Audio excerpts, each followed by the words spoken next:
اللهم صل وسلم على سيدنا محمد نورك الساري ومددك الجاري واجمعنا به في كل أطوارنا وعلى آله وصحبه يا نور. Amma ba'd.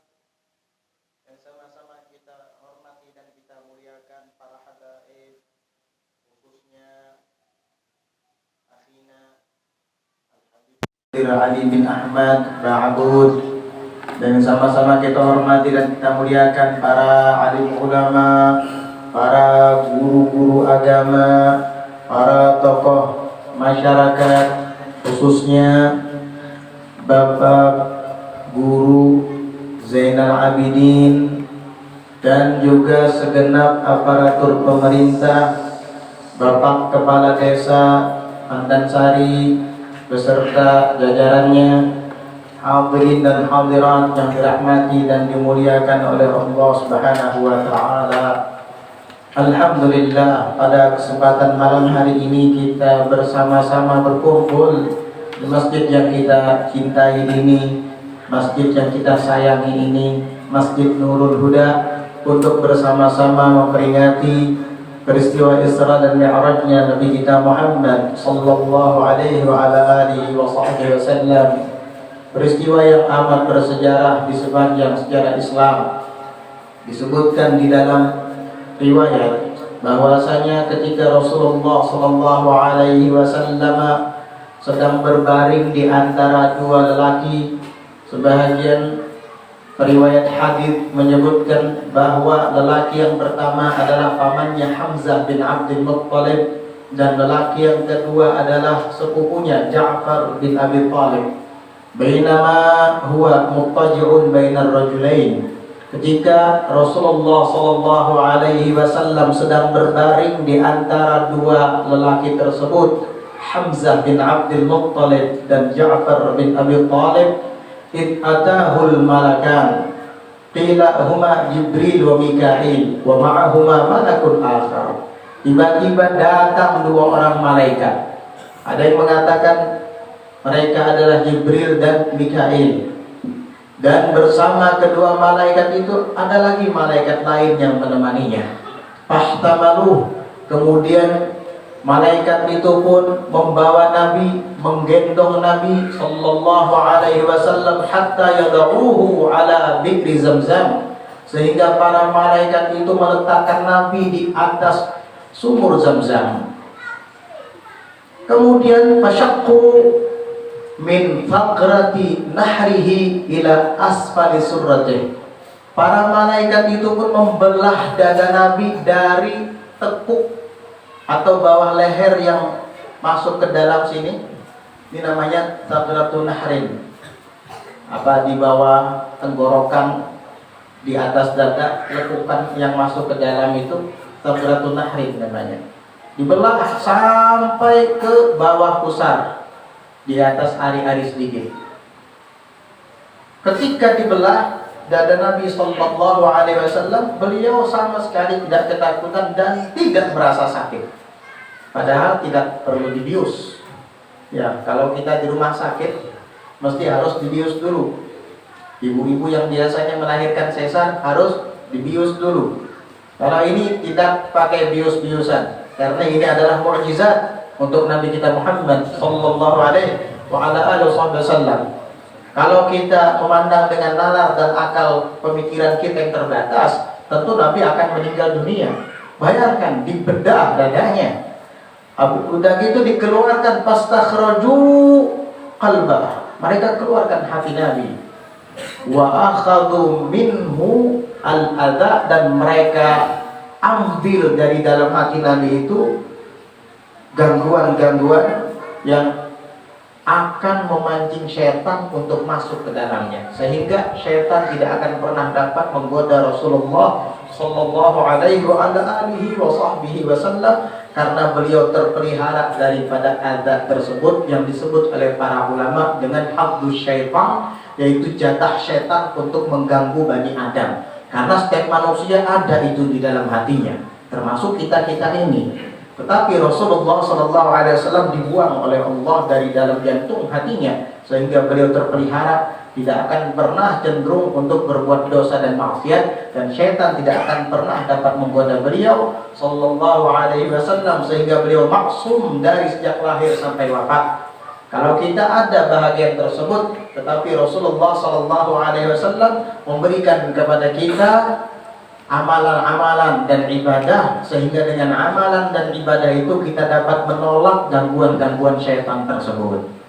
Lalu kemudian dikeluarkan hal-hal yang tidak baik tersebut. Ya, pada hakikatnya hati Nabi itu sudah bersih, hati Nabi itu sudah suci. Maka dari itu sebagian penyair mengatakan, "Wa ma akhrajatil amlaku min qalbihi adha, walakinnahum zadu tuhran ala tuhri." Para malaikat-malaikat itu sebenarnya tidaklah mengeluarkan kotoran dari dada Nabi, karena hati Nabi sudah suci. Tetapi mereka menambahkan kesucian di dalam hati Nabi di atas kesucian yang sudah ada, sehingga hati Nabi menjadi suci dan bersih, lebih bersih dari sebelumnya, walaupun sebelumnya sudah bersih. Sallallahu alaihi wasallam. Kayak kita di mall-mall biasanya ada kaca, itu masih bersih, tetap saja dipel sama cleaning service-nya, ya kan? Kaca di mall-mall biasanya sudah bersih, kinclong, masih dipel, masih dilap sampai betul-betul bersih oleh cleaning service, petugas kebersihan di mall. Lalu kemudian ditaruh awas kaca. Kenapa? Karena banyak orang yang ketabrak karena mengira itu adalah pintu, tidak ada sesuatu, padahal ada kaca. Kenapa orang bisa ketabrak? Biasanya orang yang nggak pernah ke mall, bahaya tuh, bisa ketabrak.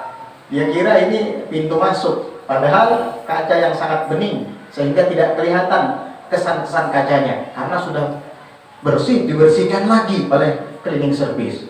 Ya, begitulah kira-kira hati Nabi Muhammad SAW, sudah bersih, dibersihkan lagi. Wah, luar biasa bersihnya hati Nabi Sallallahu alaihi wasallam. Kemudian setelah itu para malaikat itu pun mengambil bejana yang dipenuhi dengan hikmah dan iman.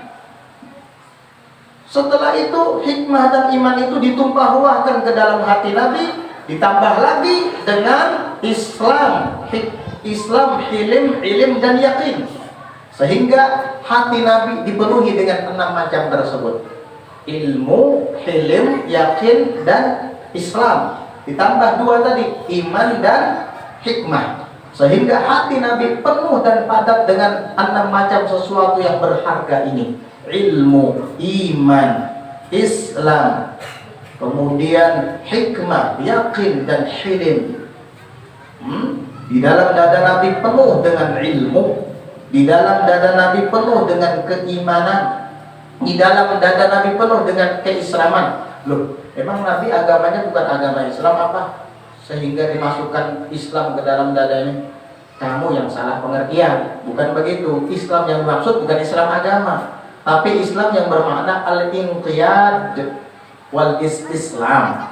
Itu tunduk dan berserah diri kepada Allah Subhanahu wa taala. Memang Nabi itu tunduk dan berserah diri kepada Allah, tapi ditambahkan lagi rasa tunduk dan berserah dirinya kepada Allah, sehingga beliau tambah tawadhu dan merendah diri. Sallallahu alaihi wasallam. Dan di antara 6 macam yang dimasukkan ke dalam dada Nabi tersebut, yang paling berharga dan kunci pamungkas untuk semuanya adalah ilmu.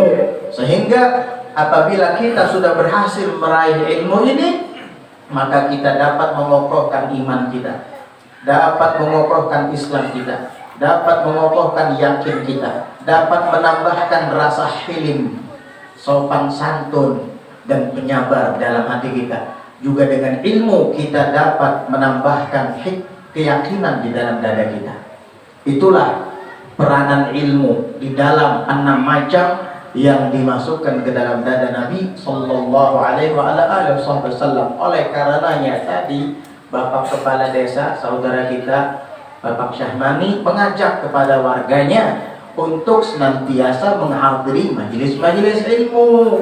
Alhamdulillah, di Desa Kandang Sari ini sudah banyak majelis-majelis ilmu dibuka. Iya, di masjid, UPT ada, di Masjid Pandansari Darul Muttaqin ada, di Masjid Nurul Huda juga ada, di Musalla Mi'rajul Mukminin juga ada. Tinggal kitanya aja lagi yang mau untuk menghadirinya. Begitu. Rasulullah Shallallahu Alaihi Wasallam ini dipanggil oleh Allah untuk menjalankan Al-Isra wal Mi'raj, bukan hanya sekedar jalan-jalan begitu saja tanpa arti, tidak, tetapi untuk menuntut ilmu. Linuriyahu min ayatina, kata Allah, agar kami memperlihatkan kepada Nabi bahagian dari tanda-tanda kebesaran kami, ayat-ayat kami. Itu ilmu-ilmu yang bermanfaat. Nabi masuk ke dalam neraka, melihat keadaan yang ada di dalamnya, banyak orang disiksa dan dihukum. Nabi bertanya, siapa mereka wahai Jibril? Itu kan ilmu. Dijawab oleh Jibril, mereka begini, begini, begini. Ketika Nabi Shallallahu Alaihi Wasallam masuk ke surga dan melihat pemandangan-pemandangan yang indah, dan didapati di sana orang-orang yang mendapat kenikmatan yang tiada banding, maka ditanya oleh Rasulullah, siapa mereka? Jibril menjawab, mereka adalah begini, begini, begini, begini. Ini semua adalah ilmu. Sehingga Rasulullah Shallallahu Alaihi Wasallam bersabda di dalam sebuah hadis, asyadun nasi hasratan yaumal qiyamah man amkanahu ayyatlubal ilma falam yatlub. Orang yang paling bersengatan rasa sesalnya kelak di hari kiamat. Siapa dia? Man amkanahu ayyatlubal ilma falam yatlub. Orang yang memungkinkan baginya untuk menuntut ilmu, tetapi mereka tidak mau, tetapi dia tidak mau menuntutnya. Dialah orang yang paling bersengatan rasa sesalnya kelak di hari kiamat. Dia bukan orang yang ketika hidup di dunia tidak mendapat jabatan, bukan itu yang menyesal kelak di hari kiamat.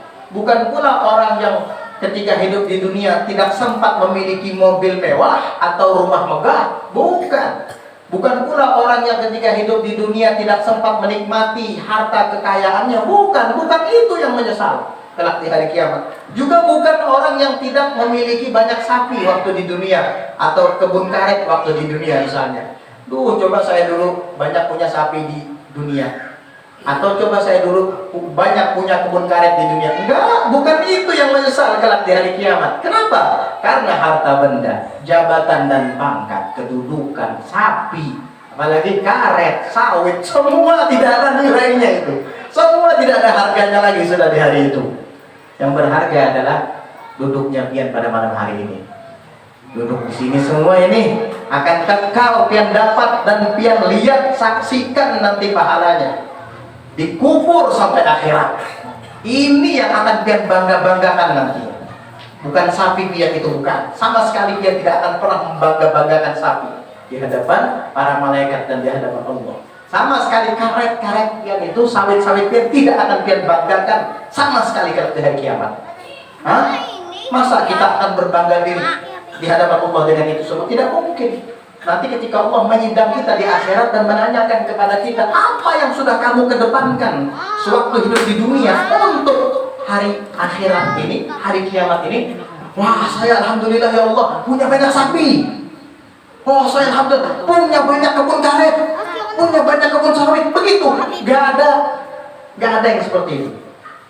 Yang nanti akan kita bangga-banggakan adalah alhamdulillah ya Allah, dengan taufik dan hidayahmu, hamba waktu hidup di dunia bisa istiqomah hadir ke majelis. Itu yang akan kita banggakan. Maka dari itu, sebelum kita menyesal di hari kiamat, selagi kita masih bisa untuk menuntut ilmu, tuntutlah ilmu itu. Apa yang dimaksud man amkanahu an yatlubal ilma? Orang yang memungkinkan baginya untuk menuntut ilmu, apa yang dimaksud?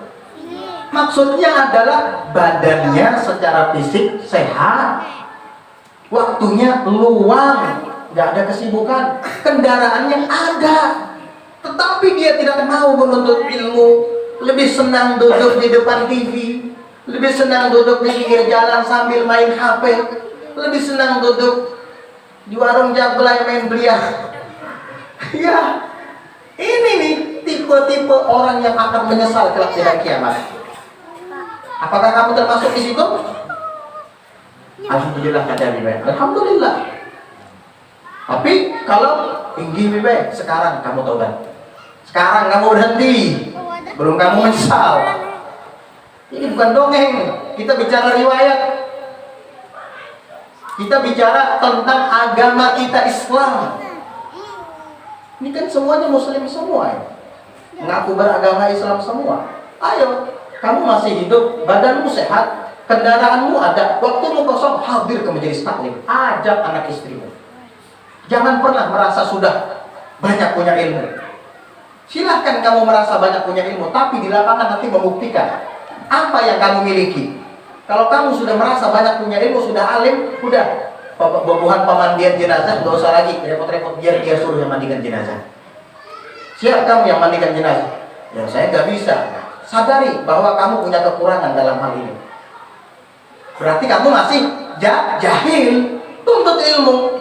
Iya. Kalau merasa sudah alim, nanti kalau hari Jumat suruh dia jadi khotib naik atas mimbar. Loh, saya nggak pernah merasa alim, buktinya kamu nggak nuntut ilmu. Berarti kamu sudah merasa sudah cukup, begitu? Udah, kamu jadi khotib. Saya nggak mau jadi khotib lagi, nyampaikan khutbah, kamu saja. Bisa? Ya nggak bisa. Sadari bahwa kamu nggak bisa sekarang. Berarti kamu jahil, perlu menuntut ilmu. Kamu tidak mengerti tentang adab, tidak mengerti tentang etika. Di saat duduk di majelis, apa yang harus kita lakukan? Di saat berhadapan dengan ulama, apa yang harus kita lakukan? Di saat menghadapi orang yang lebih tua, apa yang harus kita lakukan? Belum tahu kan? Ya, sedikit-sedikit tahu. Berarti sedikit, masih banyak yang kamu tidak ketahui. Sadari itu, bahwa kamu jahil dalam hal itu. Pantas orang baca maulid dia merokok. Hah? Baca maulid asyik orang dia merokok. Bau rokok jadi ciuman. Iya, kamu bisa bersembunyi, tapi aroma rokok tetap keciuman. Kenapa? Dia nggak belajar adab, nggak belajar etika. Kenapa? Nggak pernah hadir ke majelis. Itulah kita belajar. Kenapa kita harus belajar menuntut ilmu agama? Rasulullah SAW menjalankan al-Isra wal Mi'raj itu belajar. Alhamdulillah, Rasulullah waktunya kosong, Rasulullah jasmaninya sehat, kendaraannya juga ada. Kendaraan Nabi buruk. Iya, dengan buruknya beliau ke situ kemari. Ya, kalau kita nggak punya buruk, minimal punya sepeda motor. Iya. Tapi saya pengen punya buruk juga, seperti Rasulullah. Ya kalau kamu pengen punya buruk juga, Yamaha-nya copot, ganti dengan merek buruk. Punya buruk sampai. Ya, mobilnya nanti carry 1,5, cabut, ganti dengan buruk. Punya buruk sampai. Bukan kapal burak buruk. Iya. Sudah ada kendaraannya, badannya sehat, waktunya kosong, gak mau menuntut ilmu. Nabi yang ngasih tahu ke kita, kamu akan menyesal kelak di hari kiamat. Tapi di hari itu sudah tidak ada gunanya lagi penyesalan. Maka dari itu, mumpung hari kiamat masih belum tiba, mumpung matahari masih terbit dari ufuk timur dan terbenam di ufuk barat, kamu masih bisa bertobat, kamu masih bisa merubah haluan, kamu masih bisa menghadiri majelis-majelis taklim yang ada di sekitarmu. Nanti keburu matahari terbit dari sebelah barat. Kalau sudah terbit dari sebelah barat, berarti matahari tidak akan pernah terbenam lagi.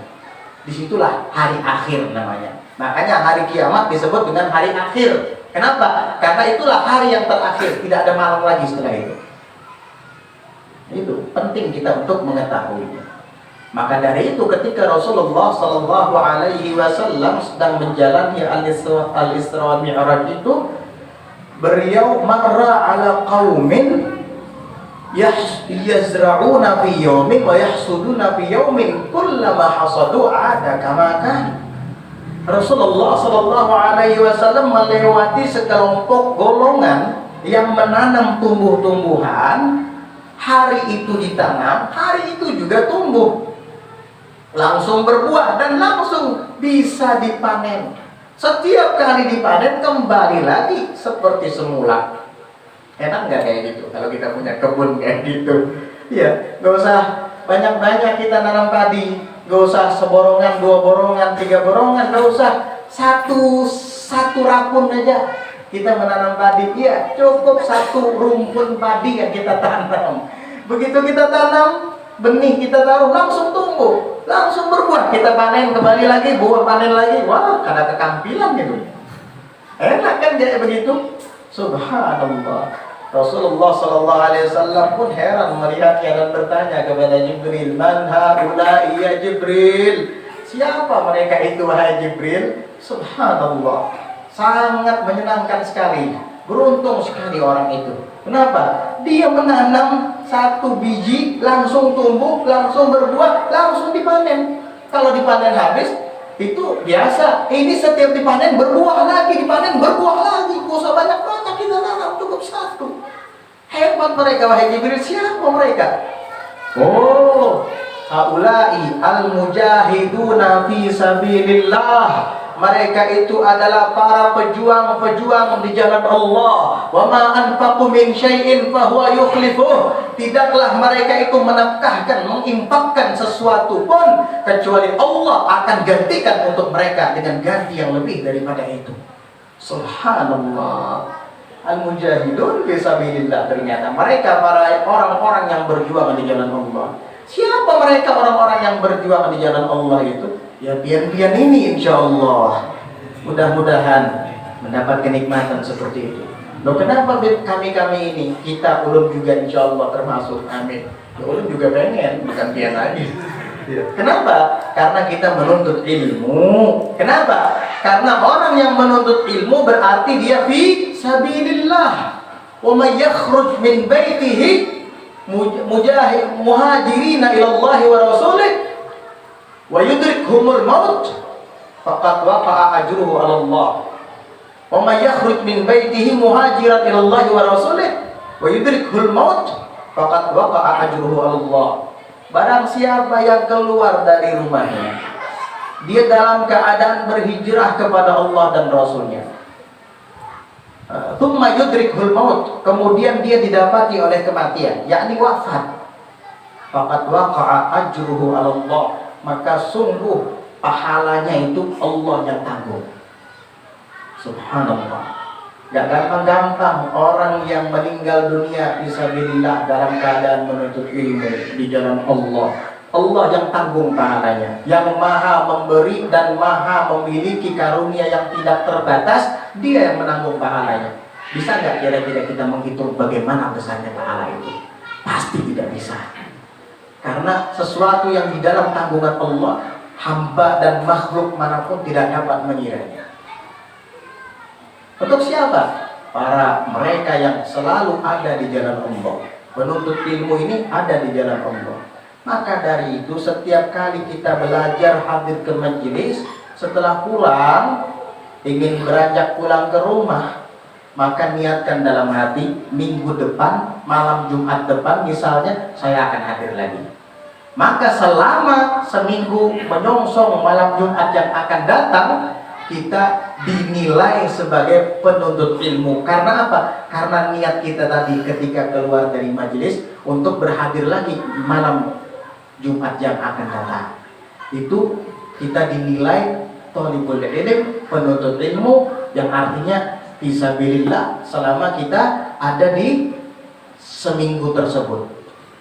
Ini contoh aja, kalau dalam setiap minggu itu ada 3 atau 4 majelis taklim, ya begitulah seterusnya kamu berniat. Setiap keluar dari majelis, niat agar nanti di majelis yang akan datang kembali lagi. Selama kita di rumah melakukan aktivitas kita, kita dianggap fisabilillah. Dan apabila kita meninggal dunia, maka kita meninggal fisabilillah. Untung kan? Niat ini sangat penting peranannya di dalam ibadah, di dalam agama. Sholat kalau nggak berniat nggak sah sholatnya. Wudhu kalau nggak berniat nggak sah wudhunya. Puasa kalau nggak niat nggak sah puasanya. Hebat kan pengaruh niat? Itulah hati. Hebat sekali. Sampaian baca Fatihah dengan fasih, kayak bacaannya Imam Masjidil Haram sekalipun. Rukuknya bagus, iktidalnya bagus sampai salam, tapi ketika takbiratul ihram tidak berniat, sia-sia itu semua. Inilah pentingnya peranan niat. Bahkan rukun pertama dalam sholat adalah niat dulu. Rukun pertama dalam wudu adalah niat dulu. Rukun pertama mengangkat hadas besar ketika mandi, niat dulu. Rukun pertama dalam menjalankan puasa adalah tabyitun niat, niat dulu. Hebat bukan niat? Niat di hati letaknya itu. Maka dari itu perbanyaklah berniat baik agar kamu akan mendapati kebaikan. Kemudian Rasulullah SAW meneruskan perjalanannya. Pokoknya banyak sekali pengalaman yang didapati oleh Nabi di dalam menjalankan peristiwa Isra dan Mi'raj. Di antaranya juga beliau melihat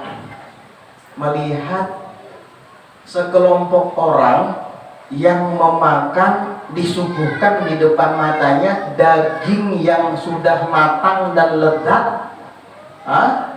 Al-lahmal matbukhal tayyib, al-lahmal matbukhal tayyib, daging masak tayyib, bagus, lezat.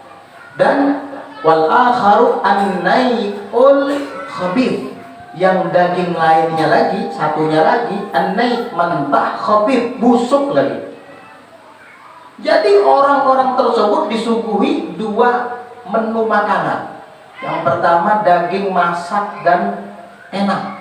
Yang kedua menunya daging mentah busuk lagi. Allah. Mereka kelompok orang-orang tersebut malah memilih memakan daging yang mentah dan sudah busuk, sudah berbau bangkai, dimakan dengan lahapnya. Sementara daging yang masak dan lezat nikmat itu ditinggalkan kami. Bingung Rasulullah, ini orang gak punya otak apa? Yang enak dan lezat malah ditinggalkan. Justru malah memakan yang mentah dan sudah busuk. Ditanya oleh Rasulullah SAW, malaikat Jibril, siapa mereka wahai Jibril? Gak punya otak. Apa kata Jibril? Oh, itu mereka, laki-lakinya atau perempuannya. Yang laki-laki itu punya istri di rumahnya yang halal, istrinya kan halal, cantik. Dia malah ingin memuaskan hasrat birahinya kepada jablay misalnya. Iya, perempuan yang tidak halal. Sebaliknya, si perempuan sudah jelas-jelas punya suami yang halal, ganteng lagi. Malah berselingkuh dengan laki-laki yang tidak halal, haram, jelek lagi. Bungasan laki di rumah pada selingkuhan. Inilah orang tidak punya otak. Kata Nabi, itukah keadaan mereka kelak di hari kiamat? Iya, begitu. Makan daging yang mentah dan busuk dan meninggalkan daging yang lezat dan enak, apalagi sudah masak. Oh, kata Nabi, subhanallah. Itu contoh siapa? Contoh sekelompok umatmu. Berarti umat Nabi ada yang kayak gitu? Ada.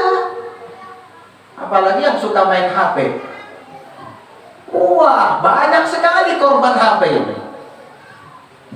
Gelas berapa kali pecah, banyak gara-gara HP. Bahkan HP berapa kali berganti, banyak dihampas non bini. Bahkan banyak istri meninggalkan suaminya pergi gara-gara chattingan dengan laki di HP.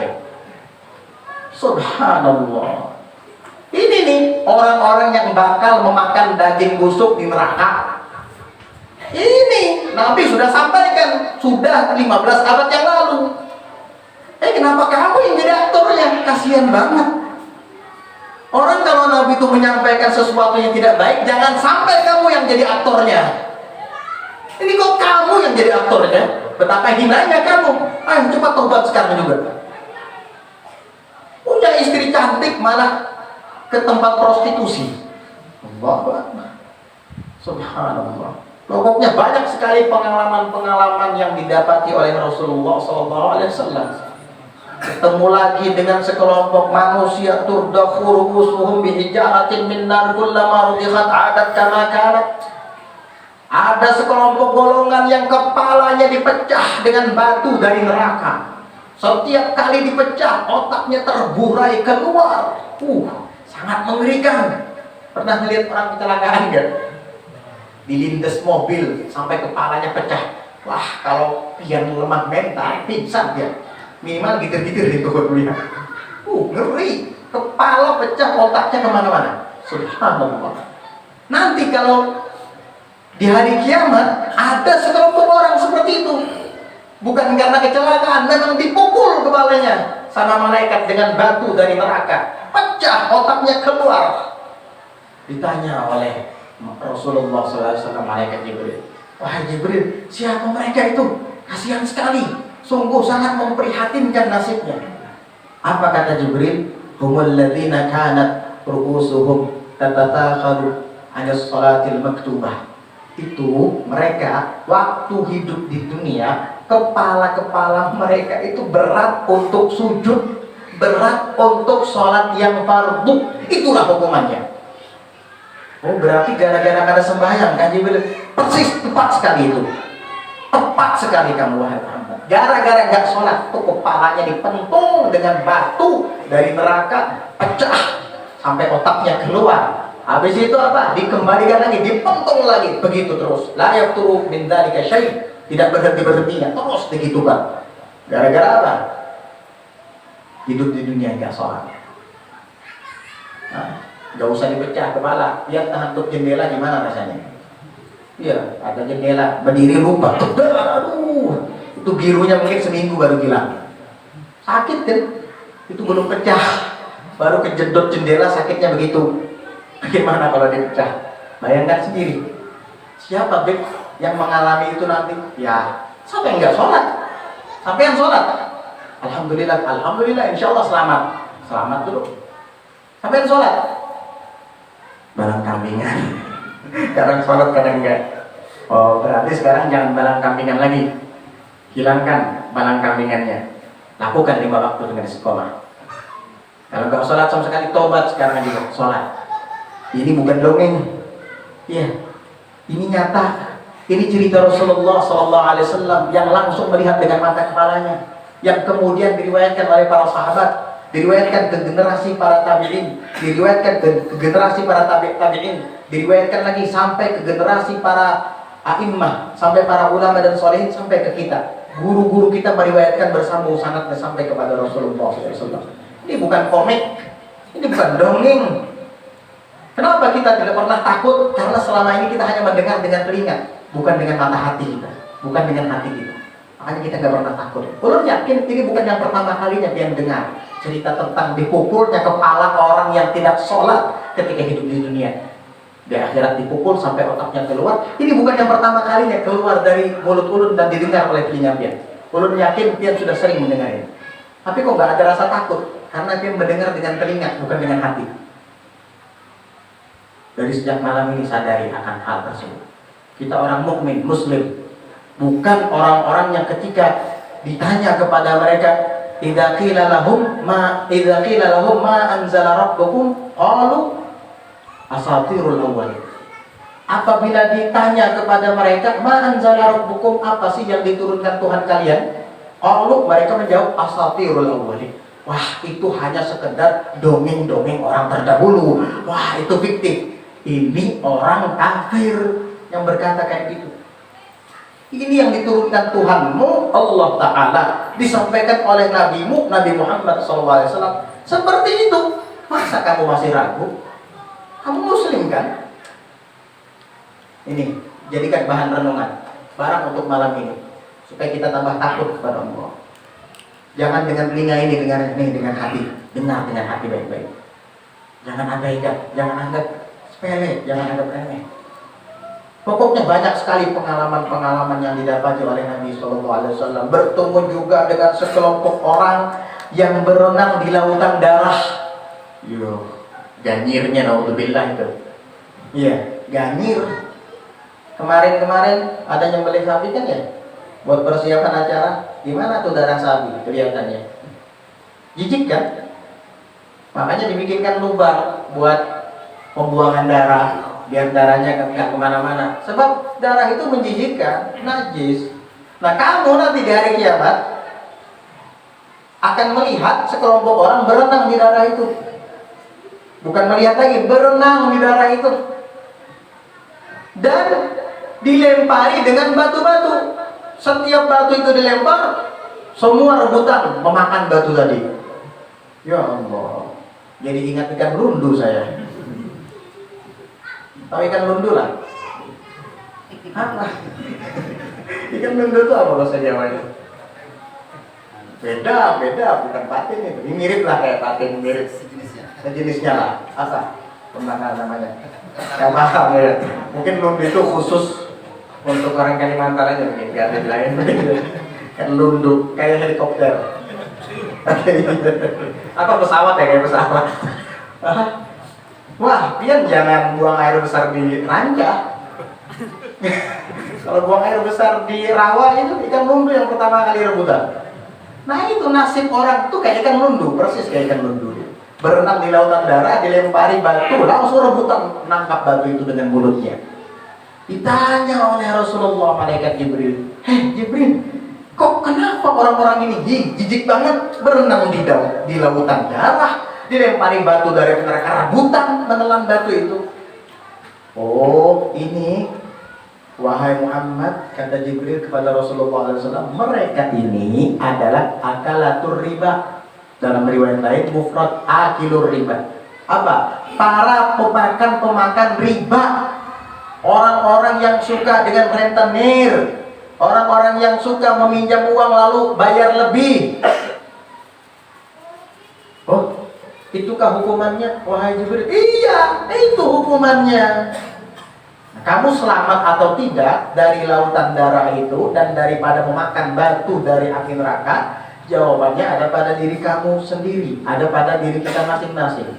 Suka nggak minjam uang bayar lebih?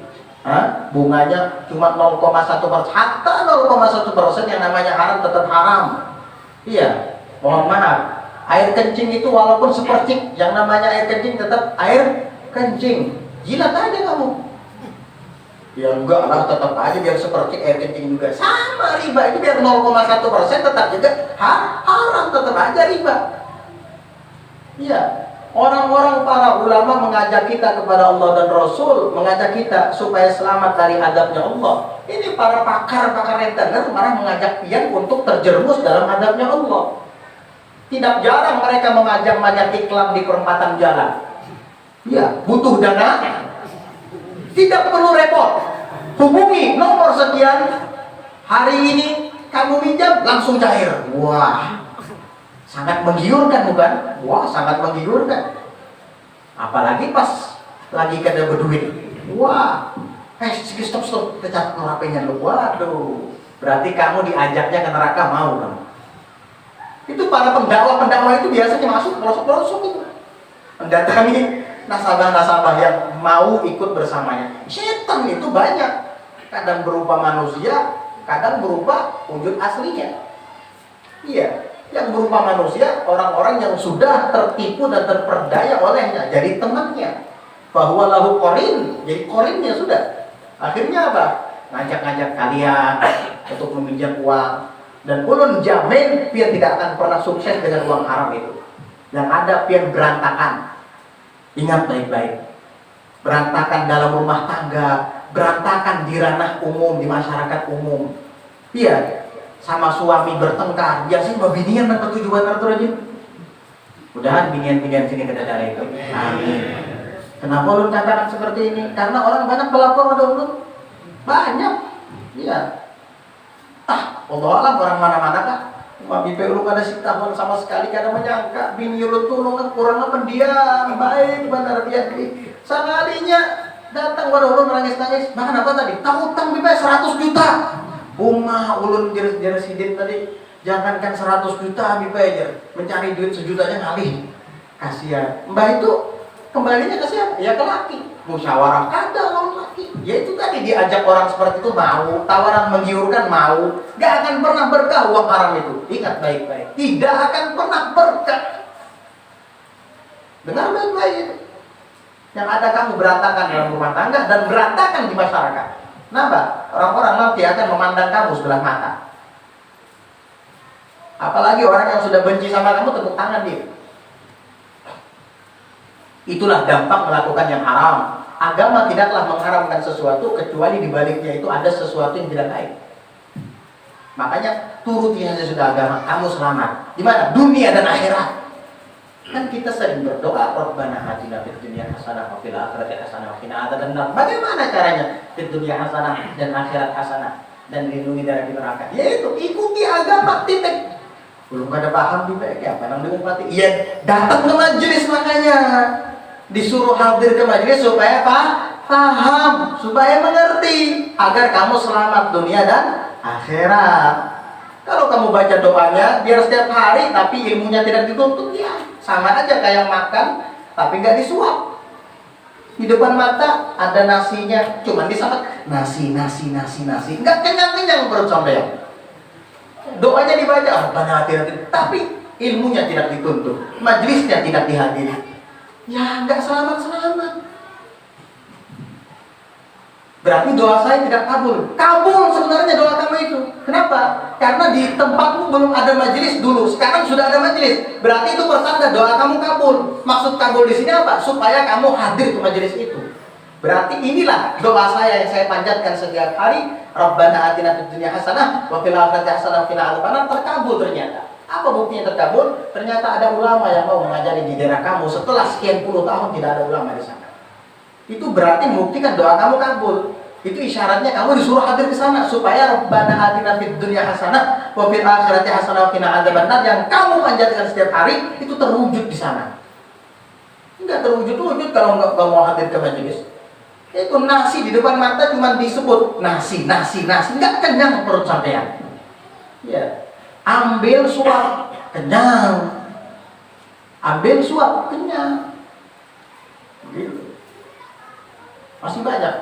Pokoknya Nabi, kalau kita bicarakan, ini aja sudah 45 menit kurang lebih ya. Itu luar biasa. Setelah Nabi kecapean, Nabi lelah, lalu kemudian datang malaikat menyuguhkan 3 menu minuman. Satunya susu, satunya lagi air putih, yang satunya lagi minuman keras, khamr atau miras. Apa yang dipilih oleh Nabi ketika disuguhkan 3 menu minuman? Nabi bilang, saya mau ngambil yang ini aja nih, susu yang putih ini. Tersenyum malaikat Jibril. Memang cerdas Nabi Muhammad ini. Gak salah pilih. Ya, orang cerdas milih susu, orang bodoh yang milih miras itu. Ya. Hanya orang bodoh yang milih miras. Ya. Nabi milih susu. Akhirnya apa? Diminum sama Nabi. Jibril tersenyum dan berkata, laqad ikhtartal fitrah. Sungguh engkau telah memilih fitrah. Engkau telah memilih kesucian. Ini fitrah bagi umatmu.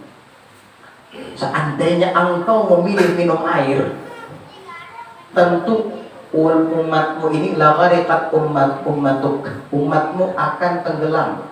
Di sini para ulama mengatakan, ada yang mengatakan tenggelam dimaksud adalah seperti tenggelamnya umat Nabi Nuh. Tetapi ada yang lebih dekat dengan pemahaman seperti yang ada di taklid kitab wa huwa bil ufuqil a'la, atau yang ada di kitab Al-Anwarul Bahiyah As-Sayyid Muhammad bin Ali Al-Maliki. Kata beliau, yang dimaksud dengan tenggelam umatmu itu adalah tenggelam dengan kelezatan syahwat. Artinya lupa dia dengan air. Itu kalau Nabi minum air putih. Dan yang ketiga, minuman keras. Kata Jibril, seandainya engkau memilih khamar, lagawat ummatuk. Tentu umatmu itu akan sesat semua, akan menyimpang semua. Tapi karena Nabi memilih meminum susu, tidak memilih meminum minuman keras, alhamdulillah sampai sekarang umat Nabi tetap ada dalam hidayah. Itu terbukti ketika mau diadakan RUU miras, legal miras, banyak yang menolak. Alhamdulillah. Ini terbukti ternyata perkataan Jibril itu. Ya. Sekarang kita buktikan, alhamdulillah. Terus aja begitu. Yang penting setiap ada kemungkaran yang bertentangan dengan agama kita, kita harus ada reaksi. Kalau tidak, maka kita adalah syaitan yang bisu. Man ra'a mungkaran fasakat fahuwa syaitanun akhras. Barang siapa yang melihat kemungkaran lalu diam, maka dia adalah syaitan. Udah syaitan bisu lagi. Udah bajingan tengik lagi. Udah jatuh ketiban tangga lagi. Parah ini, jahil murakkab gimana ini. Ya, jadi hati-hati, jangan begitu ya. Pokoknya ada reaksi lah. Arti reaksi di sini bukan anarkis, salah. Ya minimal kayak kemarin-kemarin itu majang foto isinya kami menolak legalitas miras. Wah, RUU miras. Wah, ajib itu. Ya. Nanti kalau ada lagi yang menyimpang kayak gitu, begitu lagi. Insya Allah pemerintah kita ini masih beriman semua, insya Allah. Ya, itu karena lupa aja sebenarnya itu, karena lalai aja. Orang lalai harus diingatkan. Kalau bukan rakyat yang mengingatkan pemimpinnya, siapa lagi? Kan begitu. Begitu pula pemimpin harus mengingatkan rakyat. Rakyat dan pemimpin saling mengingatkan. Damai negara ini. Pasti. Asal rakyat mengingatkan pemimpin, pemimpin mau mengambil peringatan rakyat yang positif. Begitu juga pemimpin mengingatkan rakyat, rakyat harus mengikut peringatan pemimpin yang positif, yang tidak bertentangan dengan agama, begitu, yang bagus ke depannya untuk masyarakat. Nah ini bagus, itu yang disebut dengan watawasau bil haqqi watawasau bis sabr. Kalau nggak kayak gitu rugi kita. Innal insana lafi khusr illa alladziina aamanu wa 'amilus shalihaat wa tawashaw bil haqqi wa tawashaw bis sabr. Syarat keberuntungan hidup di dunia tiga itu tadi. Alladziina aamanu, orang-orang yang beriman. Alhamdulillah kita semua beriman. Wa 'amilus shalihaat, beramal saleh. Insyaallah kita termasuk orang-orang yang beramal saleh. Wa tawashaw bil haqq. Ini juga penting. Saling berwasiat dengan kebenaran. Wa tawashaw bis sabr. Dan saling berwasiat dengan kesabaran. Jangan marah-marah, sabar-sabar aja kita. Iya, ayo kita bicarakan dengan baik. Kita bicarakan mana yang hak, itu yang kita ikuti.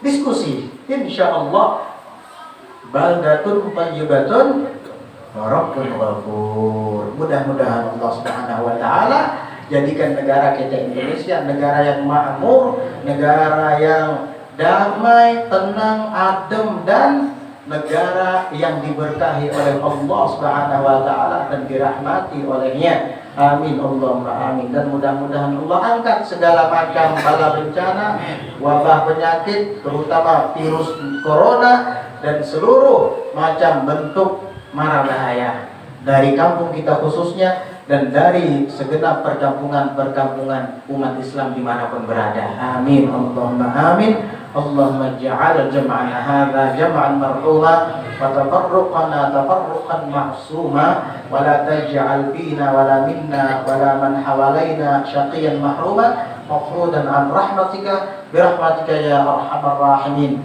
ya arhamar rahimin ya arhamar rahimin. Allahumma barik lana fi Rajab wa Sya'ban wa ballighna Ramadan wa a'inna fihi 'ala as-siyam wal qiyam وعلى تلاوة القرآن برحمتك يا رحيم يا رحمن وصلى الله على سيدنا محمد سيد ولد عدنان وعلى آله وصحبه أهل الهدى والعرفان صلاة وسلاما دائمين متلازمين إلى يوم وضع الميزان والحمد لله رب العالمين. السلام عليكم ورحمة الله وبركاته.